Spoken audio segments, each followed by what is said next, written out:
The room felt quieter after Dorian and Sebastian left, but the tension hadn't left with them. June paced near the window, the sunlight casting long slats over the sleek hardwood floor. Vivi sat cross-legged on the bed, clutching her phone, still no word from Matteo. The weight of disappointment pressed on her chest like a second corset. "Do you trust him?" June asked, her voice low. Vivi looked up. "Sebastian." June turned to face her. "You're the one who knows him best." Vivi didn't answer right away. "I don't know anymore." June walked over to the closet, searching for a sweater she had tossed aside earlier. As she pulled it from the hanger, something fluttered to the floor. A small slip of paper, no foil. June crouched. It was a tiny triangle of silver. Her breath caught. "Vivi." Vivi was already sliding off the bed. She knelt beside June, her eyes locked on the triangle.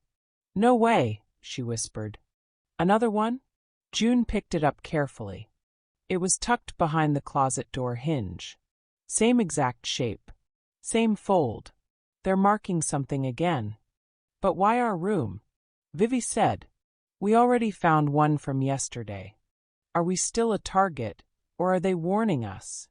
June stood, staring at the piece like it might unravel a secret on its own. Then her eyes narrowed. "Maybe this isn't about the dress anymore. I wonder, this could be the sequel of Paris incident." Vivi frowned. "What do you mean?" June's voice dropped. "What if the dress was just the distraction? What if we're the ones they're watching now? Like Dorian said, the equals Milan fashion was just to bait you. But what do they want from you?" Just then Luke stepped in, holding his laptop. "Guys," she said breathlessly, "I just traced back one of the hotel Wi-Fi login logs from yesterday. Someone connected using a spoofed name. Same hour Vivi got that creepy airdrop." June exchanged a glance with Vivi, then slowly opened her palm, revealing the silver triangle. June's breath hitched. The invitation, what could be the meaning of every thread, tells a truth. "We need to call Dorian." Vivi's hand trembled slightly as she dialed. The silver triangle lay between her and June on the coffee table like a piece of forbidden evidence. Luke stood behind them, arms crossed, brows furrowed in thought. The line clicked. "Dorian Fox," came the familiar voice on the other end. "Dorian," Vivi turned on the speaker. "We found another one. Another silver triangle. In our room." There was a pause, long enough for her to hear the subtle intake of his breath. "Where exactly?" he asked. "Behind the closet door hinge," June replied, leaning closer to the phone. "Folded the same way," Vivi added. "It didn't fall by accident." "I knew it," Dorian muttered. "They're watching you girls now. You're either getting too close to something, or they want to rattle you." "Should we be worried?"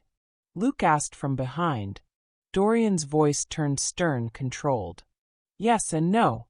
This tells me the operation is more active than we thought. But it also means they're scared. Marking you means they're keeping track, not ready to strike." "Yet." "Dorian," Vivi asked, "what should we do?" There was a pause, then his tone lowered. "Don't say a word about this to Sebastian." Three of them exchanged glances. "Wait, why?" Luke asked. "You don't think?" "I'm not saying anything for sure. But right now we let him believe he's gaining our trust. Let him chase the gown. Let him think that's all that matters." Vivi swallowed. "You think he's hiding something?" "I think," Dorian said carefully, "that people lie most when they're pretending to be helpful." "But he's out there helping you find the dress," June said. "He's saying all the right things." "Exactly," Dorian replied. "Too right. Which is why I'll keep him close. And you keep your eyes open. No more triangle talk with anyone else." "Agreed." Vivi nodded slowly. "Agreed." As they hung up, Vivi looked down at the silver triangle again. It gleamed innocently in the light. But they all knew better now. It was anything but harmful. Sebastian stood before the man they only knew as M. The wine glass in the man's hand glinted under the lone chandelier. Sebastian's lip curled with frustration, masking the faint tremor in his stance.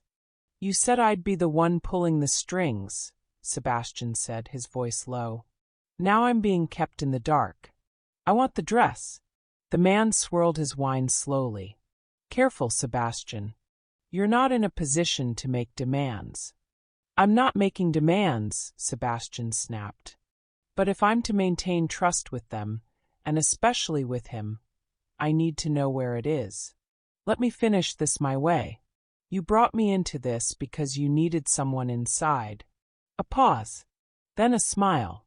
Cold, cruel. "And what do you do when an inside man forgets his place?" Sebastian swallowed hard. "I've done everything you asked.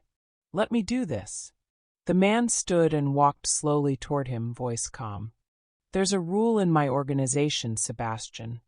If you want to act against my order, you accept the consequence." The air dropped a few degrees. M's voice sharpened like glass. "So what will it be? Punishment now or later, but I am man of my words. You get your pretty little dress?" Sebastian straightened. Defiant, foolish, angry. "Now!" The smile vanished. Almost instantly, masked figures stepped out of the shadows, 3, maybe 4. They struck without a word. Sharp, efficient. Blow after blow until Sebastian dropped to his knees, blood tracing down his cheek. One of them tossed something at his feet. A garment bag, scuffed, handled roughly, but inside, the unmistakable shimmer of couture. And then they vanished. Vivi opened her door and gasped. Sebastian stood there, bruised, shirt torn, lip split, but in his arms the missing gown. "I told you I'd get it back," he said with a faint, pained smile. "Now go and shine at the auction with Matteo. I'll be there in spirit." Vivi didn't know what to say. Her heart ached at the sight of the damage, of the pain, of the mystery she still couldn't unravel about this boy. She took the dress carefully, cradling it like glass. "Thank you," she whispered.